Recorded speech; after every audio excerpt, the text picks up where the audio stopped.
여러분 안녕하십니까. 생방송으로 긴급 편성 준비했습니다.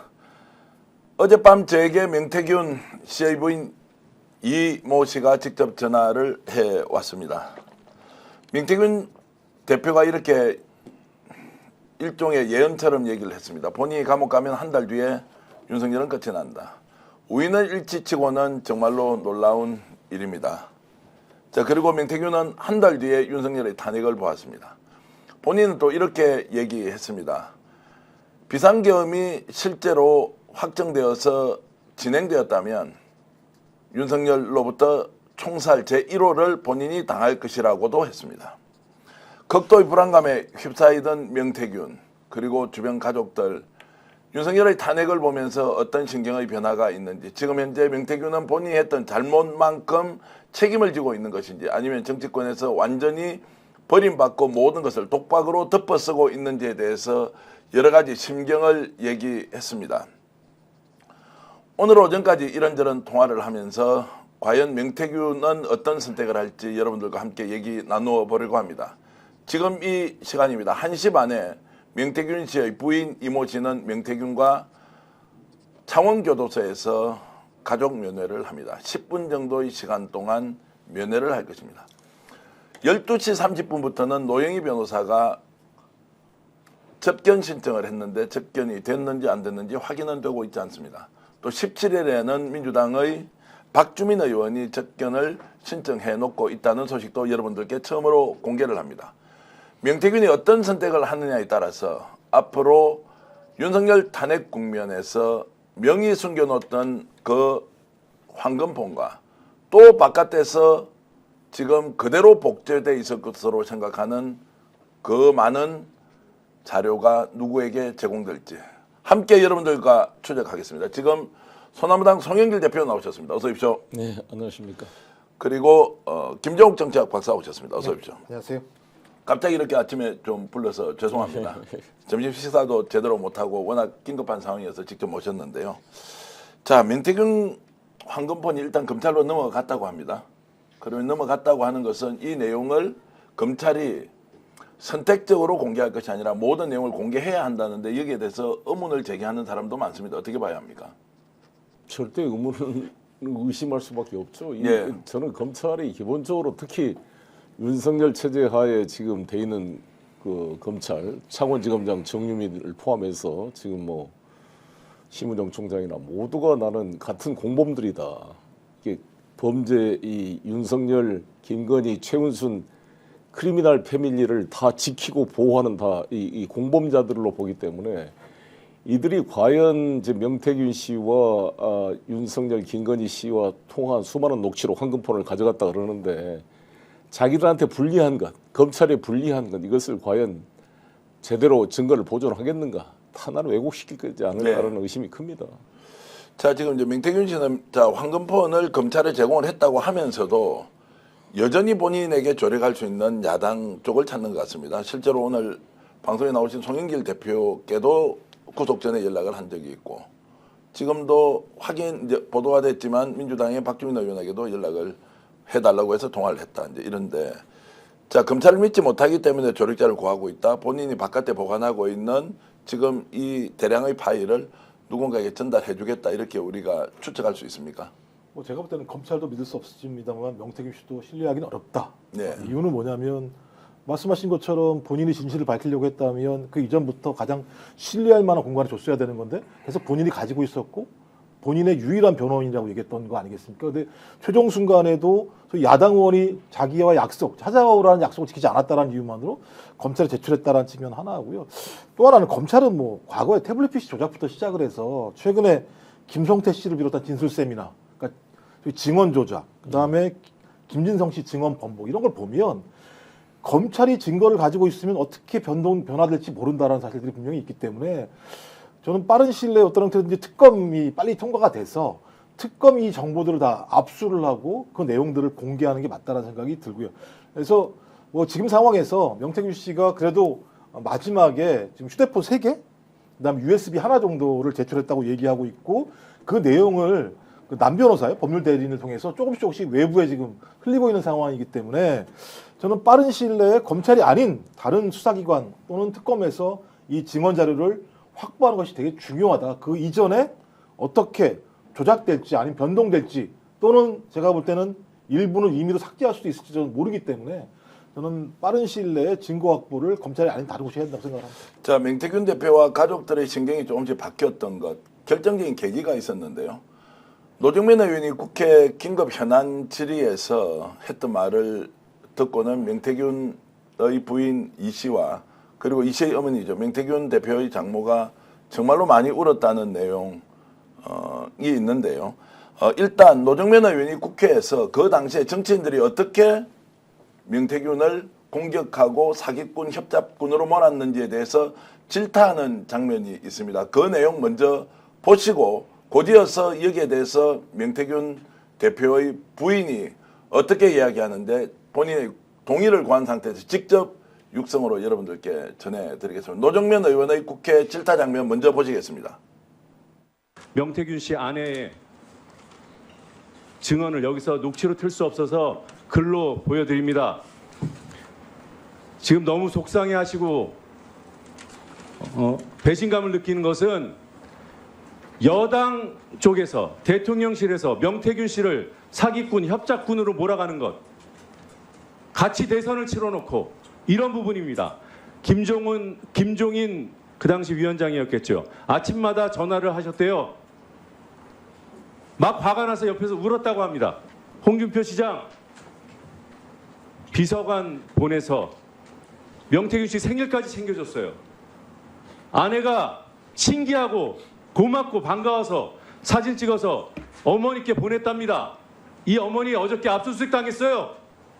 이런 상황에 대해서 여러분들 제발 좀 당당하고 양심에 거리낌 없는 얘기를 좀 해주십시오. 명태균 씨가 2022년에 협작꾼이었습니까? 여러분들의 동지였습니까? 이상입니다. 예, 자, 이제 저 내용을 듣고는 명태균 씨 부인과 명태균의 장모가 펑펑 울었다. 지금도 저 영상을 볼 때마다 너무나 가슴이 아프고 어떻게 민주당 노정면 의원이 명태균을 정말로 진심으로 이해를 해주느냐. 실제로 명태균이 도움을 주었던 대통령 부부 그리고 김종인, 홍준표 대구시장을 비롯한 유력 정치인들은 하나같이 사기꾼, 협잡꾼으로 몰고 있는데 어떻게 이럴 수 있느냐라고 했는데요. 어젯밤에 제가 통화를 하면서 동의를 구하고 직접 명태균 부인 이 씨의 목소리를 담았습니다. 저 장면에 대해서 어떻게 설명하는지 함께 들어보시겠습니다. 노정면 의원님 그분 맞으시죠? 제가 그때 저희 엄마하고 저하고 국감 때 그분 말씀하신 거 생각하면 자꾸 눈물 나요. 그러니까 저희 엄마하고 저하고 진짜 많이 울었어요. 그분이 말씀해 주신 것 때문에. 아니 그분이 이제 선물 뭐 사진 그거 한 거 하고 저희 시장이 그때 뭐 그 당시에 진짜 협작꾼이었냐 그때 뭐 동지였냐면서 말씀하실 때 저희 엄마하고 저하고 그때 그분 말씀하시는 거 보고 정말 많이 울었어요. 자, 여러분들께 잠시 후에 한 번 더 이제 들려드리기로 하고, 이제 저 정도로 이제 지금 현재, 지금 국민의힘 또는 국민의힘 소속 국회의원에 대해서 이제 원망이 있고, 오히려 노정면 의원이 나서서 설명해 준 것에 대해서 고마움을 느끼는 저런 좀, 마음은 우리가 어떻게 해석하는 것이 맞습니까? 사실상 그 명태균 씨가 여러 가지 신빙성에 의심이 되는 면도 있고 네. 뭐 양다리 걸치고 이런 것도 있겠습니다만 쭉 돌이켜 보면 10년 동안 정치판에 멀어져 있던 오세훈 씨가 정치에 복귀해서 사실 기라성 같은 나경원 의원들을 다 이기고 당내 경선에 이겼고 또 안철수와의 단일화에 이길 수 있었던 것은 명태균 씨의 전략이 상당히 유효했다고 봅니다. 네. 그리고 특히 함성득 교수가 소개했습니다만 토끼와 거북이 싸움도 아니 육지에서는 토끼가 이기지만 바다에서는 거북이가 이긴다. 즉 상황을 바꿔서 먼저 국힘의 서울시장 후보가 된 다음에 국민의당 안철수 후보와 경선을 해야 이기기 때문에 단일화 요구를 계속 그때 미뤘습니다. 저도 기억이 나는데 계속 이런 핑계 대면서 오세훈 쪽에 밀어가지고 결과적으로 오세훈이 성공했고 이것을 김종인 비대위원장이 절대 안철수 쪽으로 몰려가던 당내 주류 세력과 맞서서 우리가 자주적으로 이길 수 있다라는 캐치프레이로 오세훈 서울시장 선거를 승리했기 때문에 김종인 정치적 위상이 높아졌고 그 힘으로 이준석 당대표까지 만들고 쭉 여기까지 끌어온 거잖아요. 그 여세를 몰아서 결국 윤석열까지 대통령을 만드는데 결정적인 역할을 한 거 아닙니까? 중간에 뭐 홍준표 같은 사람도 일종의 피해자죠. 이 여론의 기획을 해서 네, 이렇게 했다고 한다면. 그래서 이게 만만치 않는 이 문제에 대해서 저렇게 손절할 게 아니라 사실은 인정할 건 인정하고 사과할 것은 사과하고 이런 진솔한 태도가 필요한 게 아닌가 이렇게 생각합니다. 자, 홍준표 시장에 대해서 이제 지금 뭐 명 대표를 비롯한 가족들은 특히 이제 사기꾼, 협잡분 드러내놓고 뭐 완전히 난도질을 해버리지 않습니까? 잠시 후에 여러분들께 공개하겠지만 부인이 지금 선물을 받았던 것에 대해서도 자신은 전혀 모른다. 8월 23일 날 작년에 그 엄중한 시기에 자 대선이 끝났단 말이에요. 그럼에도 불구하고 홍 시장이 자신의 비서를 통해서 뭐 최모 비서지 않습니까? 네, 이 사람을 통해서 선물을 갖다 줬는데도 아예 사기꾼 협잡꾼이라면서 그거 나 선물 간 거 모르겠다라고 하는 그 홍준표 시장의 태도에 대해서 지금 어떤 식으로든 시시비비를 가리자는 것이 지금 가족의 생각인 것 같아요. 명 대표의 생각도 그런 것 같고. 아니, 상식적으로 최모 씨라는 사람이 선물을 한 번만 보냈다면 그렇게 이해할 수도 있어요. 2번 정도 갔다는 거 아니겠습니까? 네. 홍준표의 이름으로. 아니 홍준표가 아닌 다른 사람이 홍준표의 이름으로 선물을 2번이나 보내야 될 하등의 이유가 뭐가 있겠습니까? 그런 내용만 보더라도 홍준표란 사람이 소위 명태균 씨를 통해서 어떤 도움을 받을 생각이 있었으니까 아니면 도움을 받았으니까 2번이나 선물을 보낼 수밖에 없었다는 건 사실인 것 같고 홍준표 개인이 아니더라도 지금 걸려있는 사람이 김종인, 이준석, 오세훈, 윤석열, 박완수, 김진태, 조은희, 김영선 다 걸려있는 사람들이에요. 네. 이 사람들이 그냥 단순하게 저 사람이 협작꾼이었다면 그 사람에게 저런 도움을 받고 어떤 의원은 눈물을 흘리는 상황이었고 지금 저기 명태균 씨 부인 말씀에 의하면 김종인 씨 같은 경우는 아침마다 전화했다는 거 아닙니까? 네. 그럼 그런 면에서 홍준표 대구시장의 발언은 자기에게 돌아올 화살을 최대한 막아내려고 했다는 생각이 드는데요. 저는 아마 지금 비상계엄 같이 예를 들면 7일부터 내란이 벌어지지 않았다고 한다면 저는 계속 홍준표 대구시장은 저 얘기를 유지했을 거라 생각이 들어요. 네. 그래서 저는 상황이 바뀌었다는 생각이 들거든요. 앞으로는 하나하나 실체가 밝혀질 거다. 그러니까 명태균 씨가 모든 일을 잘했다 이렇게 말씀드리는 건 아닙니다. 왜냐하면 네. 그 과정의 여론 조작 과정 이런 것들 내용을 들어보게 되면 안 좋은 방식을 통해서 어떤 선거나 공천을 전환시키려고 했던 측면들이 분명히 있기 때문에 그것은 거기에 맞게 어떤 죗값을 받으면 되는 것이고 그 외에 이 사람 그 명태균 씨를 활용해서 공천을 받았거나 소위 여론 조작의 혜택을 받은 사람들 같은 경우는 민주주의를 훼손했었고 공직선거법을 위반한 사람들이라고 얘기한다면 거기서 부끄러워할 줄 알아야 되는데 오히려 명태균 씨를 갖다 협작꾼이니 사기꾼으로 몰아버리면서 그 사람의 발언 자체의 신빙성을 없애려고 하는 거다라고 생각이 들기 때문에 저는 뭐 결론적으로는 홍준표 대구시장 같은 경우 본인이 얼마나 거짓말을 했는지에 대한 실체가 수사 결과로 좀 밝혀질 거라고 생각이 들고 오늘 벌써 나온 게 보니까 3가지 정도 남 변호사 통해서 나온 게 3가지 아닙니까?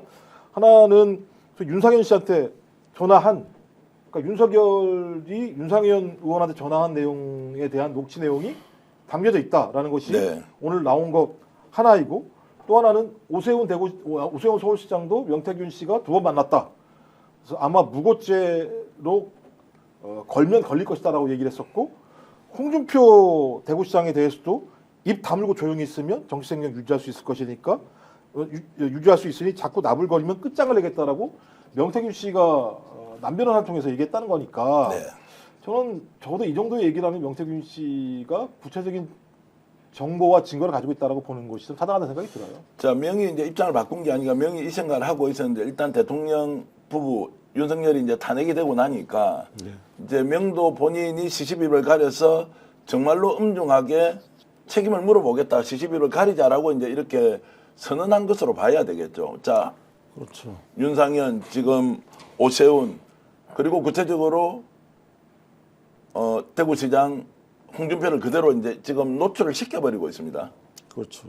특히 이제 김건희 씨와의 공천 개입 문제 예. 아닙니까? 이 김진태 씨가 저희가 보더라도 5.18 관련 발언으로 이렇게 컷오프가 됐는데 갑자기 특별한 프로세스도 없이 자기가 사과 방송을 하더라고요. 그러니까 미리 내락을 한 거잖아요. 이 사과 방송하면 그걸 계기로 다시 복귀시켜 주겠다. 마치 그때는 나는 이준석 대표가 저런 결단을 내렸나 싶어서 좀 의아했어요. 사실 이준석이 호남에 공들이는 것도 있었고 5.18 발언에 대해서 상당히 강경한 태도를 취했는데 특별한 납득할 만한 뭐 계기도 없었는데 그냥 김진태 사과 한마디로 다시 이 후보를 복귀시켰다. 네. 알고 보니까 이게 이준석이 한 게 아니라 김건희와의 한 거 아닙니까? 그러니까 이게 그것부터 시작해서 포항시장 문제였다, 평택시장 것 다 지금 공천 개입을 한 거 아닙니까? 그러면 이 문제에 대해서 김건희와의 관계를 수사해야 될 텐데 그 수사할 수 있는 단서가 이번에 황금폰에 나올 텐데 이건 네. 검찰에 제출했기 때문에 아쉬움이 큰데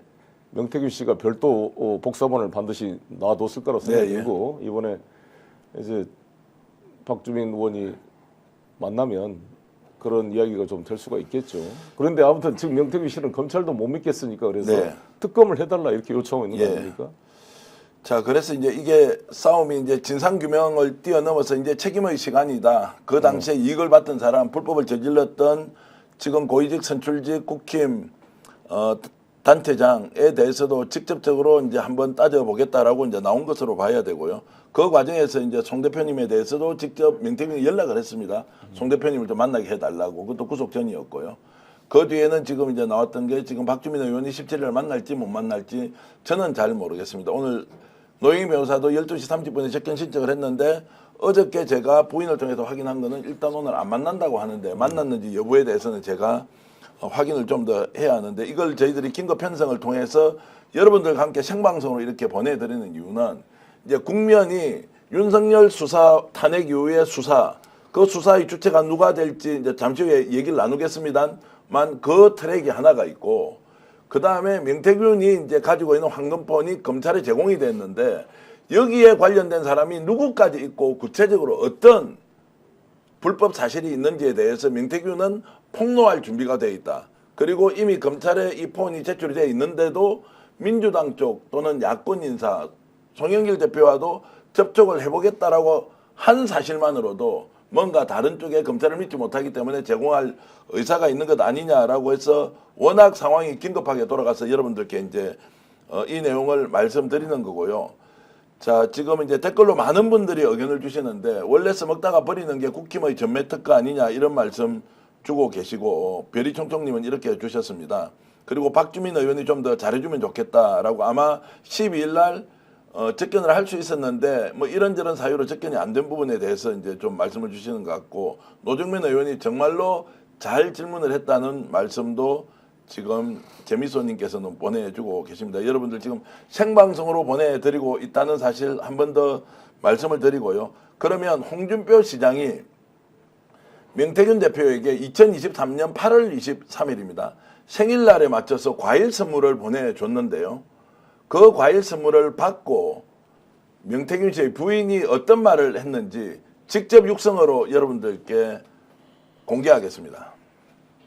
홍준표 대표도 작년에 저희 집에 저희 신랑 생일이 8월 23일이 양력으로 8월 23일이에요.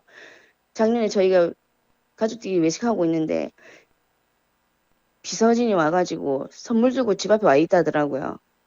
저희 신랑이 이렇게 밤 늦게 급하게 가족들하고 다 같이 집으로 왔어요. 선물 그거 두고 있다고 해서. 그래서 우리 신랑이 집 앞에 그냥 놔두고 가시라고 과일 상자를 큰 선물 상자를 해가지고 만들어 오셨더라고요. 제가 그것도 사진 막 찍어가지고 제가 너무 신기하다면서 엄마한테 카톡을 보냈어요. 이런 선물 보냈다면서 뭐 우리 신랑 진짜 대단하다. 제가 그렇게 장난 삼아 그 사진 찍어서 엄마한테 보냈어요.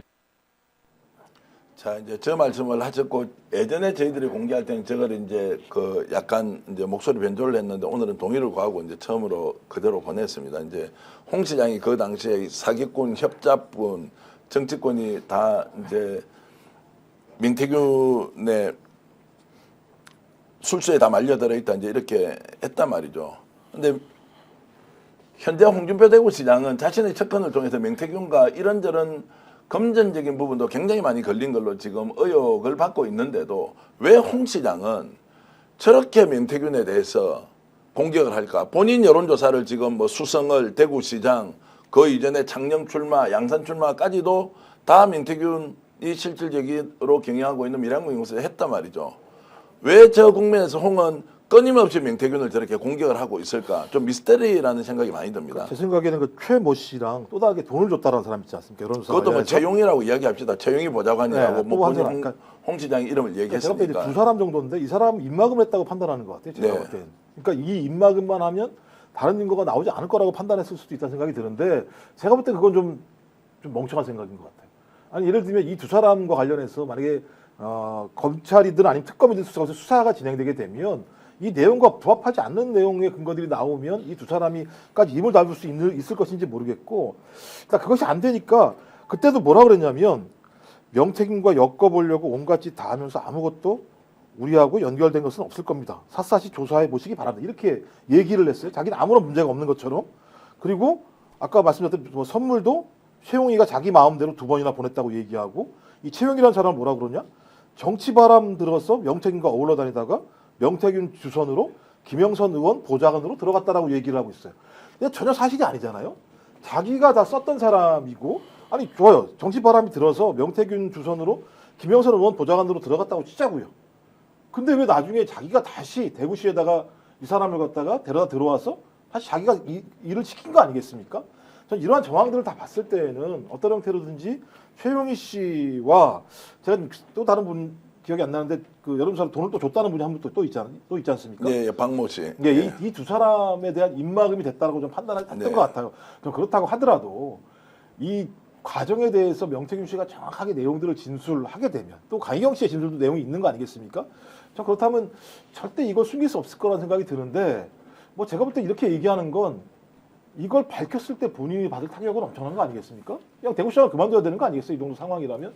저는 그렇기 때문에 끝까지 극구 자기가 아니라는 사실들을 밝히고 이것을 제기했던 명태균 씨를 협작꾼, 사기꾼으로 몰아붙이고 중간에 있었던 소위 최용희 씨라는 사람은 그냥 정치에 바람든 사람으로 몰아가려는 방식이다. 그래서 전형적인 과거 검사들 수사 방식과 유사한 방식의 얘기를 하는 것 같다는 생각이 들어요. 자, 입 다물고 조용히 있어라. 이제 이렇게 오늘 경고를 해버렸습니다. 오늘입니다. 명태균 씨가 본인의 변호사 남상권 변호사를 통해서 홍준표 시장 입 다물고 조용히 있어라. 이 말을 어떻게 이제 해석해야 됩니까? 글쎄 그 사실상 그 대선 기간 동안에 경선에서부터 윤석열 후보를 명태균 씨가 도운 거잖아요. 예. 뭐 30몇 번인가요? 그 여론조사 예, 예. 네, 30일에. 80일에 이제 여론조사에서 80일 에? 예, 비공표 여론조사가 이제 이제 공표는 그 안에 포함돼 30몇 회가 공표. 그러니까 그렇게 했으면 사실상 거기 녹취록에도 야 홍준표보다 2% 올려라. 예. 소위 뭐 보정이란 게 아니라 어떤 뭐 조작인지 보정인지 예. 뭐 수사에서 나오겠습니다만 지금까지 뉴스타파를 보면 한 500개 샘플을 가지고 곱하기 4를 해서 한 2,000개 샘플을 가공으로 만들어서 보정이라는 명분 아래 일종의 여론 조작이 가미된 예. 거 아니겠습니까? 그렇게 해서 의도적으로 홍준표와의 그런 간격을 만들었다면 홍준표 후보가 사실 지난 대선의 가장 큰 피해자 아닙니까? 네. 근데 그에 대해서 강력히 싸우지는 않고 그냥 수용해버렸으면 좀 이상하더라고요. 왜? 예, 예. 어떻게 보면 그 경선의 정당성 가지고 싸워야 될 가장 큰 피해자 아닙니까? 왜 그랬을까요? 이게 이제 아마 다른 문제와 결부돼서 예. 그랬을까? 그렇게도 이제 볼 수 있고 이제 홍 시장 그 당시 이제 대세론으로 보면 이제 윤석열 이 후보가 될 가능성이 높으니까 현실을 받아들였고, 그리고 적정하게 윤과 이제 명태균이 가깝다는 걸 아니까 자 대선 후보가 떨어졌는데 갑자기 대구시장으로 나옵니다. 그것도 좀 넌센스예요. 일반적으로 이제 이런저런 과정에서 명태균이 영향력을 행사할 수 있다라고 생각도 했을 수 있고, 더 중요한 것은 그 뒤에 명의 지속적으로 홍 시장 측근과 교류를 계속하면서 일종의 재개의 발판을 마련하기 위해서 노력을 하죠. 여러분들께 방송에서 처음 공개해드리면 중간에 있었던 이 최용이라는 보좌관 있지 않습니까? 국회 대외 협력관이었죠. 이분은 홍 시장 아들과 아주 친하고, 그리고 양아들이라는 호칭까지 있고, 홍 시장의 집에서 잠을 잘 정도로 자주, 그 정도로 가까웠던 친구지간인데, 이 사람이 김영선 의원의 보좌관을 하고 홍 시장의 대구시장 국회 협력관을 한단 말이죠. 그 왜 그러면 당신이 나서서 명태균에게 선물을 보내고 이렇게 했느냐라고 했을 때, 이분 얘기가 윤석열 대통령과 홍준표 대구시장 사이를 좁히고 친하게 만들려면 명의 역할이 절대적으로 필요했다는 거예요. 이런 이야기도 이제 제가 방송에서 처음 말씀을 드리는데 그럼에도 불구하고 이제 홍 시장 같은 정치인이 왜 명태균을 협작군으로 몰고 그리고 본인은 엄청난 정치적 이익을 봤음에도 불구하고 매도하느냐. 이게 국힘 전체의 문화냐 홍 시장 개인의 그런 특이한 캐릭터냐 아니면 오세훈도 지금 공격하고 김한정 회장도 공격하고 모든 사람이 지금 공격을 하고 있는데 그것은 뭐냐 그러면 정치판이 이런 질문을 던지지 않을 수 없고요. 거기에 대해서 국회에서 노정면 의원이 아까 강하게 질타하던 장면 한 번 더 보겠습니다. 명태균 씨 아내의 증언을 여기서 녹취로 틀 수 없어서 글로 보여드립니다. 지금 너무 속상해하시고 배신감을 느끼는 것은 여당 쪽에서 대통령실에서 명태균 씨를 사기꾼, 협작꾼으로 몰아가는 것, 같이 대선을 치러놓고 이런 부분입니다. 김종인 그 당시 위원장이었겠죠. 아침마다 전화를 하셨대요. 막 화가 나서 옆에서 울었다고 합니다. 홍준표 시장 비서관 보내서 명태균 씨 생일까지 챙겨줬어요. 아내가 신기하고 고맙고 반가워서 사진 찍어서 어머니께 보냈답니다. 이 어머니 어저께 압수수색 당했어요. 이런 상황에 대해서 여러분들 제발 좀 당당하고 양심에 거리낌 없는 얘기를 좀 해주십시오. 명태균 씨가 2022년에 협작군이었습니까? 여러분들의 동지였습니까? 이상입니다. 예, 자, 그리고 저 장면을 보고 이제 명태균 씨 부인 이 씨가 소감을 말씀드렸던 거 한 번만 더 들어보고 저희들이 주제를 수사가 어떻게 될 것인지로 넘어가겠습니다. 제가 그때 저희 엄마하고 저하고 국감 때 그분이 말씀하신 거 생각하면 자꾸 눈물 나요. 저희 엄마하고 저하고 진짜 많이 울었어요. 그분이 말씀해 주신 것 때문에.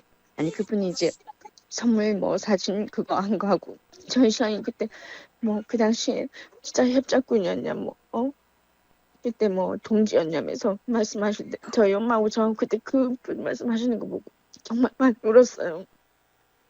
자, 저 마음을 진심으로 담아서 여러분께 전해드립니다. 명태균의 잘못은 잘못이고 법적 책임은 책임인데 그 가족들이 지금 당하고 있는 고통의 크기가 어느 정도인지 정말로 사지에 몰려서 바깥으로 나가지 못하고 있다. 아이들을 학교에 보내지 못하고 있다. 그리고 명태균의 장인 장모도 외부 활동을 아예 못하고 있다. 이런 이야기까지 이제 들리던데 어쨌든 그런 내용 여러분들과 공유를 하고요. 지금 생방송으로 긴급 편성 명태균 부인이 스픽스에 직접 연락을 해왔다. 감옥 가면 한 달 안에 윤석열 끝난다던 명태균의 말이 우연의 일치처럼 맞아떨어졌다. 그리고 명태균은 지금 야권과 적극적으로 접촉을 하려고 하고 있다는 내용에 대해서 말씀 나누고 있습니다. 구독, 좋아요는 저희들에게 큰 힘이 됩니다. 지금 3만 명이 보고 계신데 구독, 좋아요 많이 좀 눌러주시기 바랍니다. 그리고 김종욱의 탄탄TV도 있습니다. 거기도 구독, 좋아요. 그리고 송영길TV 구독, 좋아요도 여러분 팍팍 오늘 좀 3만 명 지금 보고 계신데 밀어주십시오. 김종욱의 탄탄TV, 송영길TV도 저희 스픽스와 함께 늘 연대의식을 가지고 열심히 방송 만들고 있습니다. 자, 그러면 이제 검찰 수사 쪽으로 바로 넘어가 보겠습니다. 자, 윤석열의 지금 탄핵과 검찰 수사는 이제 굉장히 속도감 있게 진행될 거고 그건 조금 이따 이야기하고요. 일단 명태균이 지금 딱 타겟팅을 하고 있는 것이 자, 윤상현, 오세훈 그리고 지금 홍준표 대구시장에 대해서 입 다물고 있어라 이런 얘기를 하고 있는데 여기에는 박한수 경남도지사, 김진태 강원지사까지 있습니다. 검찰이 탄핵이 된 국면에서 이들 광역자치단체장의 비위 또는 범죄 사실에 적극적으로 수사를 할 것이냐 말 것이냐는 부분은 어떻게 전망하십니까? 당연히 수사를 할 걸로 보여집니다. 네. 근데 지금까지 김건희가 핵심인데 네. 김건희를 회피하기 위해서 지금 하고 있잖아요. 우리 지금 이따 김건희 윤석열 수사 문제 이따 말씀을 다시 올리겠습니다만 이지영 부산지검 2차장 검사가 지금 팀이 돼서 11명의 검사가 파견돼 있다 그러는데 정유미 창원지검장이 어떤 역할을 할지 모르겠습니다만 다 윤석열 사단들이기 때문에 윤석열이 오염해 놓은 이 검찰의 문제는 현재 박성재 법무장관이 탄핵 소추가 됐지만 사실상 그 비상계엄 3시간 전에 별도로 안가에 만나 일종의 공범이잖아요. 그다음에 거기에 김주현 민정수석까지 참여를 했습니다. 그러면 김주현 밑에 심우정 총장 전부 이 검찰 전체가 나는 내란 방조나 적극 공범으로 오염돼 있다고 생각이 듭니다. 그러니까 물론 국수본도 우중수 본부장도 사실상 여인영과 합동수사본부의 그 MOU를 체결한 걸로 비춰봐서 여러 가지 이 방조의 의미가 있는데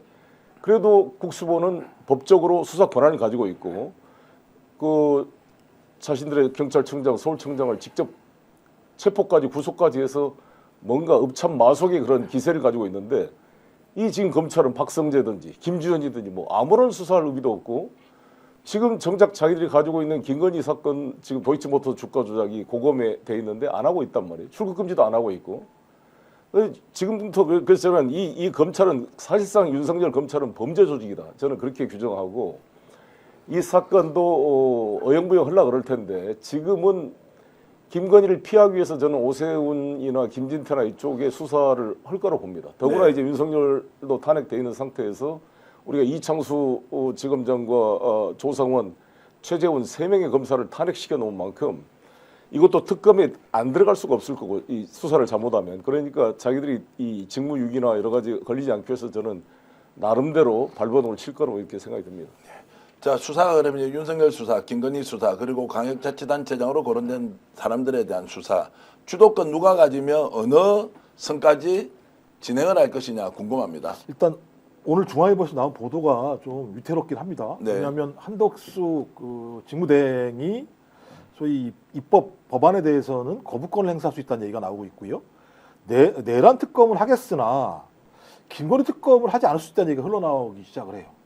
만약 김건희 특검을 하지 않는다, 거부권을 행사한다라고 하면 상황 자체가 아주 곶 때리는 상황으로 가게 되는 것이고 명태균 게이트에 대한 수사가 안 되는 상황이거든요. 저는 그렇지 않을 가능성이 높겠습니다만 기자들 사이에서 흘러나오는 얘기나 그다음에 한덕수 직무대행이 무슨 권한이 있다고 입법부가 결정한. 그러니까 지금 유일하게 국민들에게 권력을 위임받은 것은 국회밖에 없는데 국회에서 통과된 법률안을 거부할 수 있다라고 얘기하는 한덕수 직무대행의 행태를 보면 좀 위태로운 상황이긴 네. 한 것 같다 이런 생각이 들기는 하고요. 위태롭다는 말씀은 안 할 수도 있다? 아까 제가 그때 이런 내란 결권력 특검, 민심에도. 그러니까 모르겠습니다. 말이 나오는 거니까. 예, 예. 아니, 그러니까 뭐 제가 볼 때는 윤석열부터 시작을 해서 이 국무위원들의 행태를 보면 상상을 초월하는 행태들을 지금 벌여왔었기 때문에, 그러니까 내란 특검을 할 수밖에 없으나 김건희 특검은 거부할 수 있다 이런 얘기들이 흘러 나온다는 거예요. 그래서 저는 민주당 이재명 대표가 한덕수 탄핵하지 않기로 했다. 미리 성급하게 면죄부를 준 것은 저는 아니라고 봅니다. 저는 이 한덕수는 사실상 수사 대상이고 네. 탄핵이 잠시 유보됐을 뿐인데 빨리 이게 면죄부를 주게 되면 어떻게 되느냐? 조중동이 이제 한덕수를 공고화시키기 위해서 이제 지원하죠. 그러지 않겠습니까? 또 너무나 이제 미국 쪽 인맥 뭐 하버드 출신 해가지고 주미 대사까지 했기 때문에 미국 쪽 로비를 통해서 뭔가 자신의 지위를 공고하게 하면서 위치가 정해지면은 이 황교안이 바로 자기 시계 만들듯이 이제 이 한덕수 시계 만들지 말란 법이 없는 거거든요. 그리고 저는 의심이 되는 게 한덕수 총리가 자녀가 없어요. 그 부인도 만만치 않는 이 오지랖이 높습니다. 네, 예. 이 한덕수 부인과 나는 김건희 간의 유착 관계도 의혹이 있다고 봐요. 네. 그래서 어떻게 총리로 낙점이 됐을까? 노무현 때 총리, MB 때 주미 대상을 했던 사람이 지금 몇 대 걸쳐서 지금 입신양명을 하고 있는 거 아닙니까? 그러니까 왜 김건희가 지금 넘버 원이 돼 있잖아요. 이 검찰도 윤석열 현직 대통령을 수사하겠다는 자들이 김건희 사건을 아직도 수사 안 하고 있어요. 저는 작년 4월에 프랑스에 제 발로 입국했는데 바로 그 다음날 출국금지를 시켰습니다. 저는. 네. 근데 지금까지 출국금지를 안 하고 있어요. 김건희를. 네. 그래서 나는 심우정 총장 이 스픽스를 통해 다시 한번 경고합니다. 심우정 총장이 직접 자기가 고검 사건을 수사 지휘하겠다 그랬습니다. 추미애 장관의 수사권 배제, 총장의 수사권 배제는 윤석열과의 특수 관계 때문에 배제한 건데 그걸 지금까지 유지한 것도 말도 안 되지만 그것조차도 서울중앙지검이 한정된 수사 지휘이기 때문에 서울고검은 지휘 대상이 아닙니다. 배제 대상이 아니니까 심우정 총장이 지휘하시고 지금 박세현 서울고검장도 쓸데없이 왜 수사권도 없는 내란죄 수사한다고 지금 난리칠 게 아니라 김건희 수사하라니까 안 하고 있는 겁니다. 그러니까 이게 지금 만약에 한덕수 직무대행이 김건희 특검법을 거부권 행사한다면 바로 탄핵해야 한다는 겁니다. 이것은. 자, 이 부분은 좀 정확하게 정리하면 민주당 이재명 대표가 지금 국무총리의 권한 대행을 인정은 하지만 당신이 대통령 권한 대행으로서 모든 걸 다 하라고 공식적으로 인정했다 이렇게 볼 수 있습니까? 어쨌든 이제 법적 절차에 의해서 일단 넘어와 있는 그러니까 것이고 여기도 탄핵 소추의 대상이 대상이지 않습니까? 대상이 예. 그러니까 이걸 성급하게 면죄부를 주면 안 예, 된다는 그렇죠. 유보하고 지켜보겠다. 예, 예. 그리고 만약에 오버하게 되면 이거 바로 탄핵을 조치를 해야죠. 할 수 있다. 이제 이 말씀인데 아, 예, 예, 지금 그 얘기는- 한덕수가 근데 오바해가지고 본인이 대통령이 된 것처럼 막 이렇게 이제 치고 나가면서 국정협의체를 만들자고 하는데도 일단 국힘은 거부. 한덕수도 지금 자 비대위원장이라고 해야 됩니까? 아니면 원내대표가 당대표 권한된 권성동과 함께 지금 뭔가 논의를 하고 있잖아요.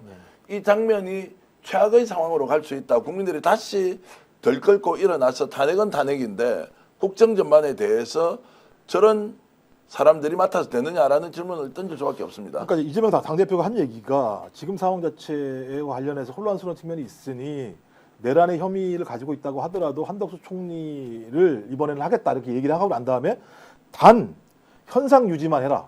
직무대행이라고 하는 사람은 자기가 권한을 행사하는 자리가 아니라 소위 현상만 유지하는 상황이다. 그래서 아까 말씀드렸던 것처럼 지금 유일하게 국민들에게 권력을 위임받은 공간은 국회밖에 없다. 그럼 국회가 결정한 사항에 대해서는 한덕수 직무대행이 거부할 수 있는 권리가 없다라고 보는 게 맞다라고 저 판단을 합니다. 그래서 어차피 15일 이내에 국무회의에서 제2요구에 대해서 결정을 하는 상황이기 때문에 저는 15일 이내에 어떻게 할 건지 결정이 날 거라는 생각이 들고 그 이전에 국회 내에서도 빨리 특검을 구성을 해야 될 거라는 생각이 들고요. 그러면 하나는 내란 특검, 또 하나는 김건희 특검이 될 건데 저는 거기에 중간고리가 추경호라고 생각을 합니다. 추경호 원내대표 같은 경우 지금 내란의 공범이라고 얘기되는 측면들에 대한 추정이 있기 때문에 아마 내란 특검에서 수사 대상이 중요 수사 대상이 될 거라는 생각이 들고 또 하나는 김건희 특검에서도요. 이 국민의힘의 공천 언급 문제가 걸려 있는 거 아니겠습니까? 지금 20억 정도 얘기가 나오고 있기 때문에 저는 이 두 개의 특검은 윤석열, 김건희 부부뿐만 아니라 국민의힘이 존립 불가능한 정당이라고 하는 것들을 명확히 밝혀낼 수 있는 네. 수사라는 생각이 드는 거죠. 그렇다면 이 수사가 특검 수사가 제대로 됐을 때만이 한국 사회에서 국민의힘 같이 말도 안 되는 정당이 아니라 나름대로 국민이 상식적으로 이해할 만한 보수 정당이 등장할 수 있는 중요한 계기이기 때문에 저는 이 특검은 명확하게 수사가 진행된다. 근데 이 수사가 거기만 끝나는 게 아니라 말씀하셨던 것처럼 지금 나와 있는 뭐 대구시장, 강원지사, 그다음에 서울시장 예, 예. 이런 사람들 다 걸려 있는 거 아니겠습니까? 그래서 이런 수사를 통해서 국민들의 여론을 조작하고 민의를 조작해서 또 한 측면에는 공천을 조작해서 후보가 돼서 소위 그것이 국민의 대의를 통해서 본인이 권한을 획득한 것처럼 행사했던 많은 사람들을 수사를 통해서 그것이 아니라는 점을 밝혀진다면 전 당연히 옷을 벗겨야 되는 게 상식적이라는 생각이 들기 때문에 네, 뭐 그런 식으로 저는 앞으로 수사가 진행된다고 생각합니다. 자, 그럼 김건희 특검 같은 경우는 지금 민주당이 자, 몇 월 며칠까지 뭐 몇 월도 없죠. 자, 12월 며칠까지 답해라. 한덕수 대통령 권한 대행이 특검 받는지 안 받는지 거부권 행사할 건지 아닌지 바로 지금 민주당에서는 매우 공격적으로 질문을 해야 되는 거 아닌가요?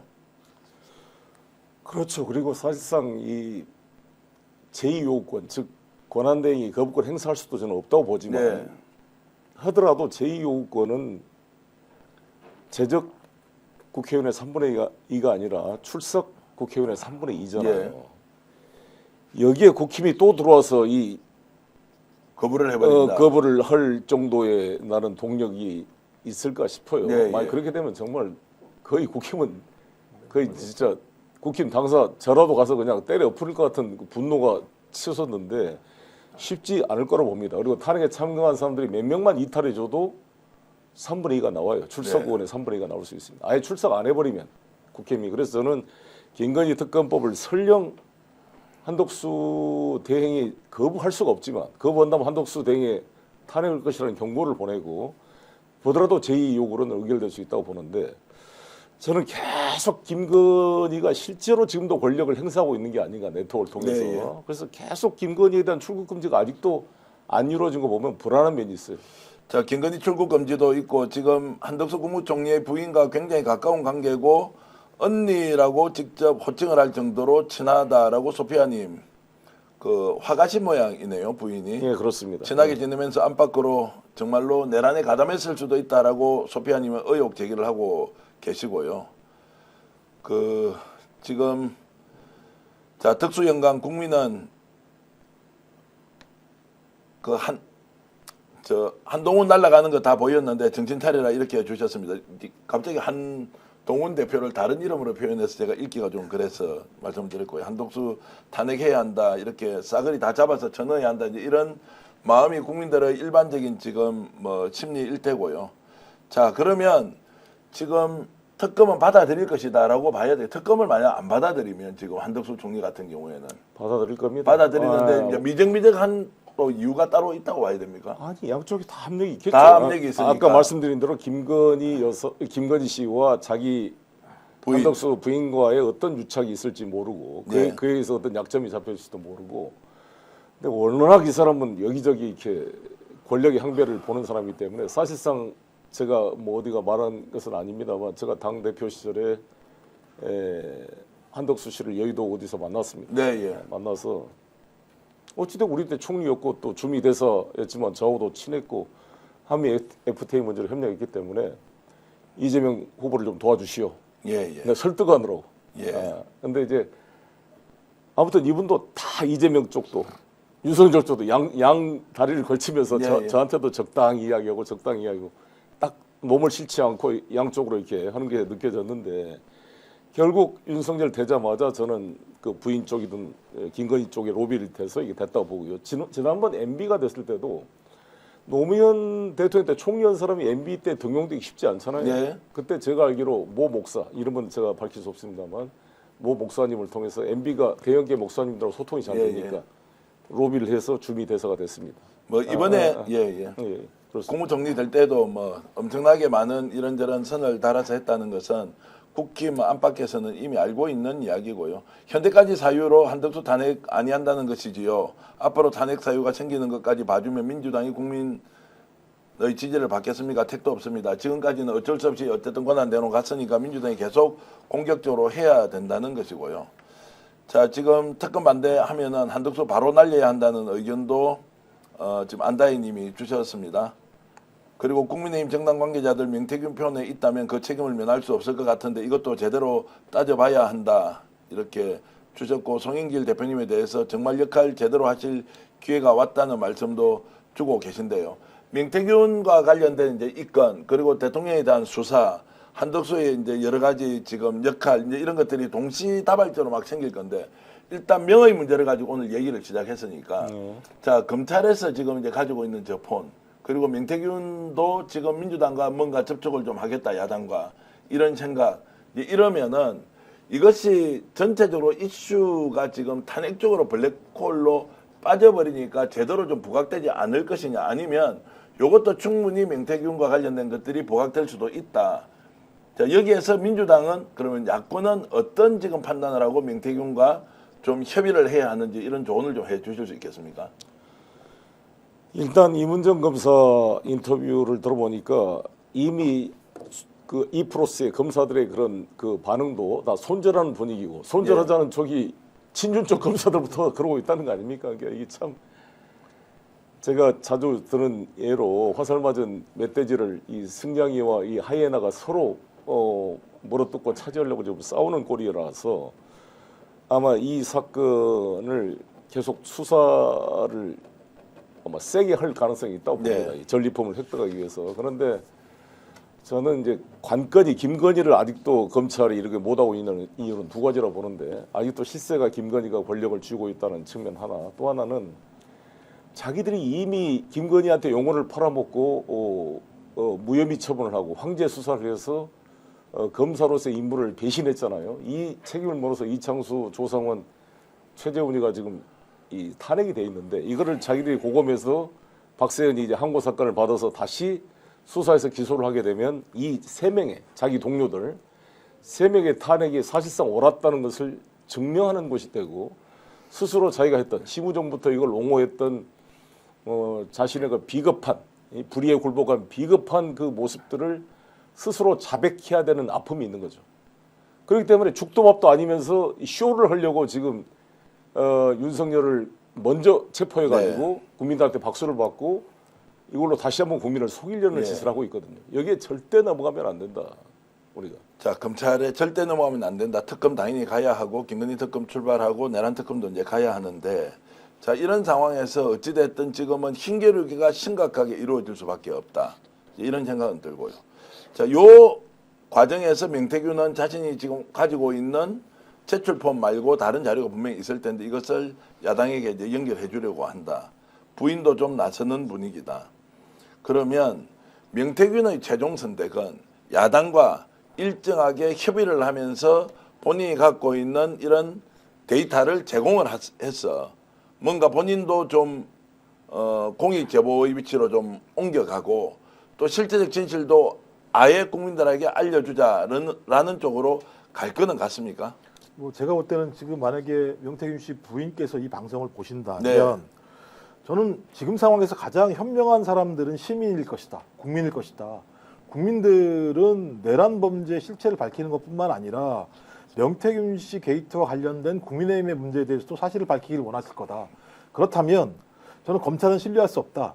지금 상황 보시면 알겠습니다만 내란죄에 대한 수사의 권한도 없는 검찰이 나서가지고 저렇게 수사를 하고 있는 이유는 지금 이 사건이 위헌 위법적인 친위 쿠데타로 발생한 거 아니겠습니까? 근데 지금 검찰이 법률에도 없는 권한을 행사하면서 자기가 면피하려고 하는 행태이거든요. 그럼 두 가지겠죠.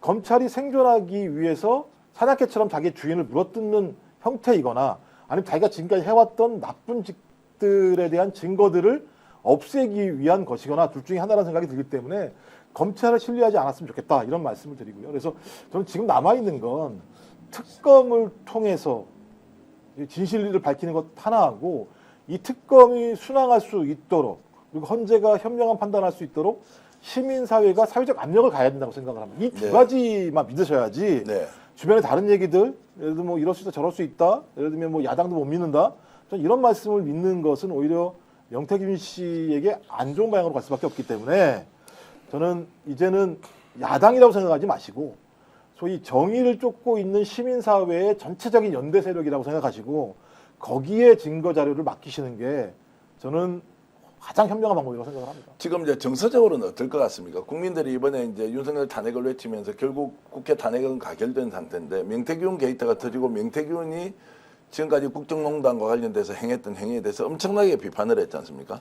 그런데 지금 이 상황에서 야당과 좀 손을 잡으려는 움직임에 적극적으로 잡도록 한다 그러면 민심이 왜 명태균 같은 범죄자에게 손을 잡느냐라고 비판을 할까요? 아니면 이런 정도 상황에서 윤석열 탄핵이 됐으니까 다시 우리가 끌어안아 줄 수 있는 거 아니냐라고 할 것인가 좀 궁금합니다. 저는 손을 잡는 게 아닙니다. 네. 그러니까 누구도 신뢰하지 못하는 수사기관에게 증거를 지금 전달한 거 아니겠습니까? 네. 그러니 그렇지 않게 객관적으로 바라볼 수 있는 사람들에게 그 증거를 줌으로써 객관적인 판단과 객관적인 증거에 대한 입증을 할 수 있게 해달라는 말씀을 드리는 것이고 기본적으로 죄가 있다면 처벌을 받는 것이죠. 그리고 거기에 대한 감경 사유라고 얘기하는 것은 명태균 씨가 어떤 판단과 어떤 행위를 하냐에 따라서 결정이 되는 거기 때문에 네. 저는 그렇게 말씀을 드리는 겁니다.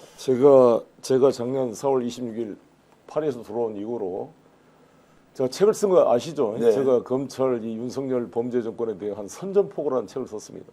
그걸 쓰고 나서 제가 비록 리스크를 안더라도 윤석열을 이 타도할 수 있는 모든 일을 내가 해야겠다는 생각으로 사실 정유라 쪽도 만나서 장시호와의 김영철 나를 네, 기소했던 검사가 김영철이었기 때문에 네. 내가 김영철을 용서할 수가 없었던 이제 분노도 있었고 그 김영철이 한동훈의 집계고 그래서 이거를 잡기 위한 장시호와 한동훈 김영철의 유착 관계를 정보를 주겠다는 것 때문에 접촉을 했던 거 아닙니까? 네. 근데 그 너무나 정유라의 이 배신과 이중 플레이를 예. 보고 상처를 많이 받았고 예. 그래서 최순실이 최순실 씨가 몇 번 나한테 만나고 싶다고 편지를 변희재 씨를 통해서 보냈어요. 근데 내가 지금까지 안 간 이유는 믿을 수가 없다. 그 딸의 행태를 보니까. 네. 딸의 행위도 자기가 공개로 사과한다고 변인철한테 보냈는데 유보하고 있었던 거죠. 근데 장시호 우리가 최순실을 통해서 얻고자 하는 정보는 뭐냐면 도이치모터스 주가 조작에서 23억 이익을 받았잖아요. 김건희와 예. 그 최은순이 김건희가 14억, 최은순이 9억에서 예. 23억인데 90몇 억인가 돼요. 총 이익이. 네. 그 이익을 본 네 사람이가 추가로 5사람이 있잖아요. 그 중에 한 사람이 최순실 씨와 친구가 지인이라는 거 아닙니까? 그래서 이를 통해서 생생한 김건희 씨의 도이치모터 주가 조작 증거를 확보할 수 있는 가능성 부분 하나가 있는 거고요. 그리고 이제 최순실 씨가 장시호한테 이 태블릿 PC를 특검에 갖다 주라고 지시한 바가 없다. 그때 독일인가 외국에 있었잖아요. 네. 이 장시호와 김영철의 유착 관계, 이 PC가 어떻게 조작돼서 이 그때 특검 한동훈과 김영철 이 윤석열 팀들이 이 태블릿 PC를 조작했는가를 생생하게 증언해 줄 수 있는 것이죠.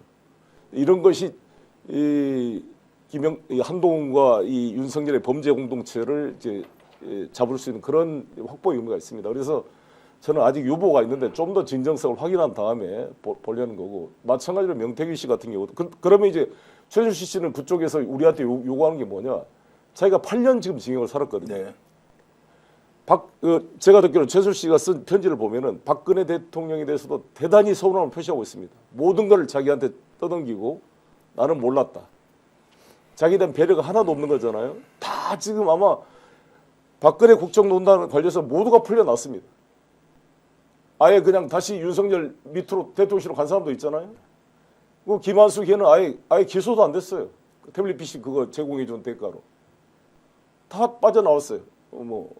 장시호도 빠져나오고. 그런데 그래서 이 사람은 8년이나 살았기 때문에 우리가 집권하게 되면 사면해 줄 만한 충분한 고통을 겪었다. 8년 이상 살았으니까. 지금 김건희에 비하면 양반이란 말이 나온 거잖아요. 이제 그런 것을 제시하면서 적극 공익 제보자로서 협력을 해라라고 할 수가 있는 거잖아요. 명태균도 저는 마찬가지다. 자신의 과오를 인정하고 이 문제에 대해서 계속 뒤를 열고 이걸로 흘러지 말고 진정으로 자기 마음을 돌이켜보고 여기서 내가 이제 내 인생에 잘못된 부분을 고백하면서 결단을 하겠다. 이 나라를 위해서.